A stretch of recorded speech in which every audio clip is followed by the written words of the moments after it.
నమస్కారం, ఎలా ఉన్నారు? Black whole.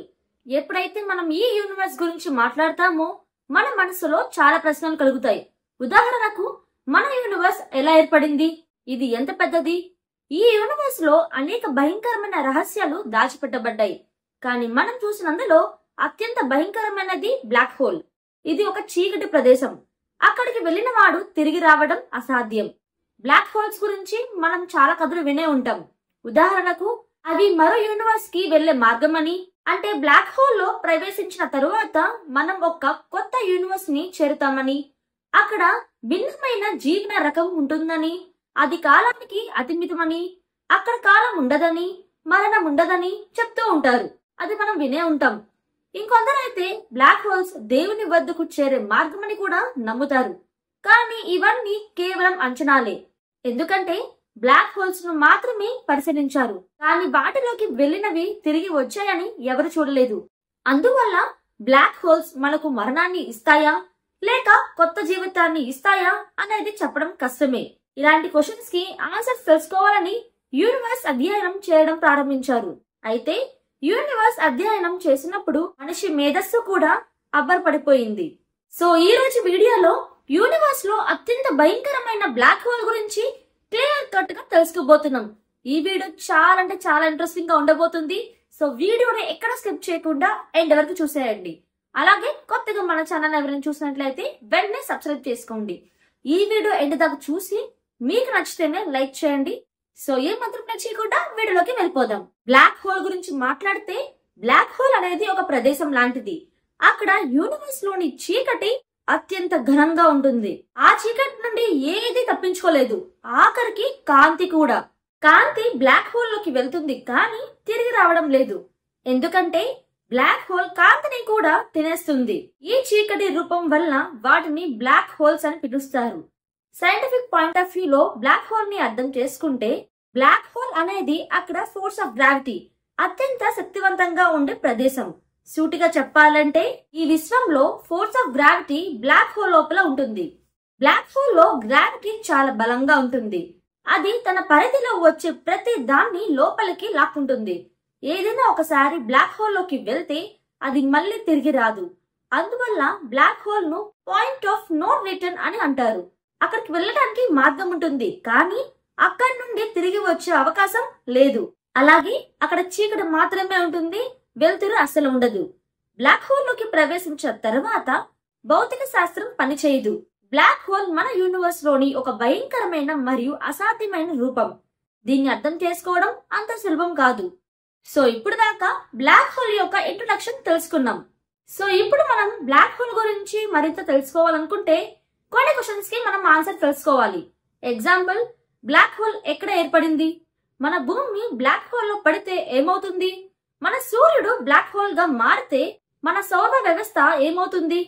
ఇలాంటి క్వశ్చన్స్ కి సమాధానం తెలుసుకున్నప్పుడు మనకు బ్లాక్ హోల్ అంటే ఏమిటో అర్థమవుతుంది. సో కాబట్టి ఇప్పుడు ఏమాత్రం లేట్ చేయకుండా స్టార్ట్ చేద్దాం. Question number 10. బ్లాక్ హోల్ ఎలా ఏర్పడుతుంది?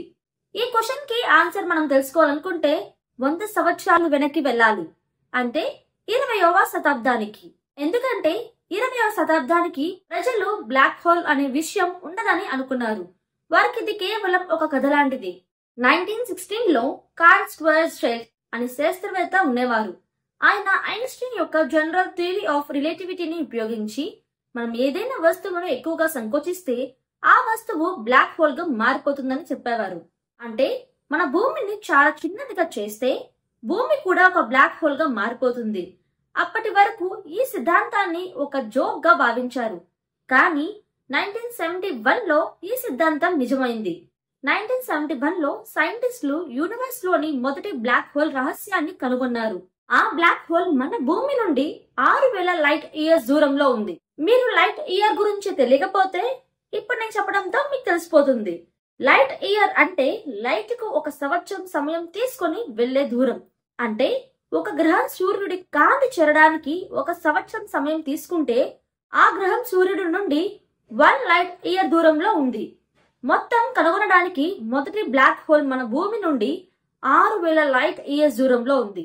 అంటే మన భూమి నుండి ఆ బ్లాక్ హోల్ కు కాంతిని పంపితే ఆ కాంతికి అక్కడ చేరడానికి 6000 సంవత్సరాలు పడతాయి. కాంతి ఈ యూనివర్స్ లో అత్యంత వేగవంతమైన విషయం. Question number 9. బ్లాక్ హోల్స్ ఎన్ని రకాలున్నాయి? సో ఫ్రెండ్స్, శాస్త్రవేత్తలు 1971 నుండి ఇప్పటి వరకు అనేక బ్లాక్ హోల్స్ ని పరిశీలించారు. వాటిలో ఇప్పటి వరకు 4 రకాల బ్లాక్ హోల్స్ ను చూశారు. Miniature black holes, stellar black holes, intermediate black holes and super massive black hole. First miniature black holes గురించి మాట్లాడుకుందాం. ఈ బ్లాక్ హోల్స్ చాలా చిన్నది. ఒక అంచనా ప్రకారం ఈ బ్లాక్ హోల్ పరిమాణం ఒక అణువులా ఉంటుంది. అయినప్పటికీ ఇది అంతకు ముందు శక్తివంతమైనది. ఇది ఒక పెద్ద కొండను కూడా సులభంగా తినగలదు. ఈ చిన్న బ్లాక్ హోల్ వయస్సు ఈ యూనివర్స్ వయస్సుతో సమానం అని శాస్త్రవేత్తలు నమ్ముతున్నారు. వీటి ఫార్మేషన్ బిగ్ బ్యాంగ్ తరువాత వెంటనే జరిగినట్లు వారు అనుకుంటున్నారు. స్పేస్ దాని కొన్ని భాగాలను అక్కడక్కడగా చెల్లాచెదురుగా వేసి ఉండాలి. మినియేచర్ బ్లాక్ హోల్స్ తరువాత స్టెల్లర్ బ్లాక్ హోల్స్ ఉంటాయి. ఇవి మన సూర్యుని కంటే 10 నుండి 15 రెట్లు లేదా 20 రెట్లు పెద్దవి కావచ్చు. ఈ బ్లాక్ హోల్ సూపర్ నోవా తర్వాత ఏర్పడ్డాయి. మరియు సూపర్ నోవా ఎలా ఏర్పడిందంటే, ఒక పెద్ద నక్షత్రం చనిపోయిన తర్వాత ఈ సూపర్ నోవా ఏర్పడింది. ఈ నక్షత్రం మన సూర్యుని కంటే కనీసం 25 రెట్లు పెద్దగా ఉండవచ్చు. మరియు ఇది చనిపోయినప్పుడు అది పేలిపోతుంది. దాని పేలుడు అంగవికృతం చాలా ఎక్కువ కాంతిని విడుదల చేస్తుంది. అది సూర్యుని కాంతి కన్నా బిలియన్ టైమ్స్ ఎక్కువగా ఉంటుంది. దాని నుంచి అంత పవర్ విడుదల అవుతుంది. అది ఒక గెలాక్సీలో వారాల పాటు కాంతిని ఇస్తుంది. ఈ నక్షత్రం చనిపోయే ముందు ఈ ప్రక్రియను సూపర్ నోవా అంటారు. మరియు సూపర్ నోవా తర్వాత ఒక స్టెల్లర్ బ్లాక్ హోల్ ఏర్పడుతుంది. ఇప్పుడు 3వ స్థానంలో ఇంటర్మీడియట్ బ్లాక్ హోల్ వస్తుంది. ఈ బ్లాక్ హోల్ అనేక స్టెల్లర్ బ్లాక్ హోల్ సమ్మిళితమై ఏర్పడతాయి. బ్లాక్ హోల్ మిళితం కావడం ద్వారా ఒక పెద్ద బ్లాక్ హోల్ ఏర్పడుతుంది. ఇప్పుడు అత్యంత భయంకరమైన మరియు అతిపెద్ద బ్లాక్ హోల్ ఒక సూపర్ మ్యాసివ్ బ్లాక్ హోల్. ఈ బ్లాక్ హోల్ అంత పెద్దది. దీని పరిమాణం బిలియన్ రెట్లు ఎక్కువగా ఉంటుంది. ఈ బ్లాక్ హోల్ ప్రతి గెలాక్సీ యొక్క కేంద్రంలో ఉంది మరియు ఇది అంత పెద్దది. మనిషి దీని పరిమాణాన్ని ఊహించలేరు. మన గెలాక్సీ యొక్క కేంద్రములో కూడా ఒక సాదృశ్యమైన బ్లాక్ హోల్ ఉంది. దాన్ని సెజిటేరియస్ ఏ స్టార్ అని పిలుస్తారు. సెజిటేరియస్ ఏ స్టార్ పరిమాణం మన సూర్యుని కంటే 4 మిలియన్ రెట్లు పెద్దది. ఇవి సూపర్ మ్యాసివ్ బ్లాక్ హోల్ గెలాక్సీలు ఏర్పడిన సమయంలో ఏర్పడినవి. Question number 8. మీరు బ్లాక్ హోల్ లో పడితే ఏం జరుగుతుంది? దీని సమాధానం ఏంటంటే, బ్లాక్ హోల్ యూనివర్స్ లో ఉన్న అత్యంత గర్భీయత ఉంటుంది. ఇది అన్నిటినీ అంత బలమైన గర్భీయత బలం ద్వారా ఆకర్షిస్తుంది. దాంతో అది పేలిపోతుంది లేదా చాలా ఎక్కువగా పొడుగవుతుంది. మరి మీరు బ్లాక్ హోల్ నుండి కొంచెం దూరంలో ఉన్నప్పుడు మీరు టైం డైలేషన్ ప్రభావాన్ని అనుభవిస్తారు. ఉదాహరణకు, మీరు బ్లాక్ హోల్ లో వెళ్లి ఆ సమయంలో భూమిపై ఉన్న మీ స్నేహితుడికి వీడియో కాల్ చేస్తే మీరు మీ స్నేహితుడిని చాలా వేగంగా కదులుతున్నట్లు చూడగలుగుతారు. ఇది వినడానికి చాలా భయంకరమైనది. అయితే ఇప్పటి వరకు ఇది ఎవరు అనుభవించలేదు. ఎందుకంటే బ్లాక్ హోల్స్ అంత దూరంలో ఉన్నాయి. ఆ కాంతి అక్కడ చేరడానికి వేల సంవత్సరాలు పడతాయి. చాలా సైంటిస్టులు బ్లాక్ హోల్ ద్వారా పెద్ద నక్షత్రాలను ఛిద్రం అవుతూ చూశారు. అవి ఆ నక్షత్రాలను అవలోకించుకొని వాటిని కాంతి కూడా నాశనం చేస్తాయి. Question number 7. Black hole black గా ఉంటే మరియు వాటిలో చాలా చీకటి ఉంటే అవి ఎలా కనిపిస్తాయి? దీనికి ఆన్సర్ ఏంటంటే, బ్లాక్ హోల్ కనిపించవు. వాటిని చూడగల ఒకే ఒక మార్గం యాక్రిషన్ డిస్క్. బ్లాక్ హోల్ చాలా నక్షత్రాలను తినివేస్తున్నప్పుడు ఈ యాక్రిషన్ డిస్క్ ఏర్పడుతుంది. అప్పుడు ఆ నక్షత్రాల మిగిలిన ధూళి మరియు వాయువులు బ్లాక్ హోల్ చుట్టూ కదలడం ప్రారంభిస్తాయి. యాక్రిషన్ డిస్క్ బ్లాక్ హోల్ చుట్టూ ఉంటుంది, కానీ బ్లాక్ హోల్ లోని భాగం పూర్తిగా చీకటిగా ఉంటుంది. దీన్ని ఈవెంట్ హారిజన్ అంటారు. ఇది ఏ విధంగా కూడా కనిపించదు మరియు అక్కడికి వెళ్ళినది తిరిగి రాదు. ఇది ఒక అందమైన చెరువు లాంటిది. Question number 6. మన సూర్యుడు బ్లాక్ హోల్ అవుతే ఏమవుతుంది? అది మన సౌర వ్యవస్థను నాశనం చేస్తుందా? ఆన్సర్ ఏంటంటే, సూర్యుడు బ్లాక్ హోల్ అవ్వలేడు. ఎందుకంటే సూర్యుడు చాలా చిన్న నక్షత్రం. దీని వద్ద బ్లాక్ హోల్ ను తయారు చేయగల శక్తి లేదు. సూర్యుని జీవితం 5 బిలియన్ ఇయర్స్ పూర్తయిన తర్వాత మన సూర్యుడు ఎర్రగా మారి ఒక రెడ్ గెయింట్ నక్షత్రంగా మారిపోతాడు. చివరికి మన సూర్యుడు ఒక తెల్ల నక్షత్రంగా మారి పూర్తిగా చల్లబడుతుంది. కానీ మనం ఊహిస్తే మన సూర్యుడు బ్లాక్ హోల్ గా మారితే అది మన సౌర వ్యవస్థపై ప్రభావం చూపదు.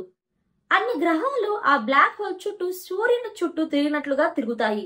కానీ తర్వాత సమస్య ఏమిటంటే మనం సూర్యుని కాంతిని పొందలేము. ఇది భూమిపై మన జీవితాన్ని ముగియడానికి సూచిస్తుంది.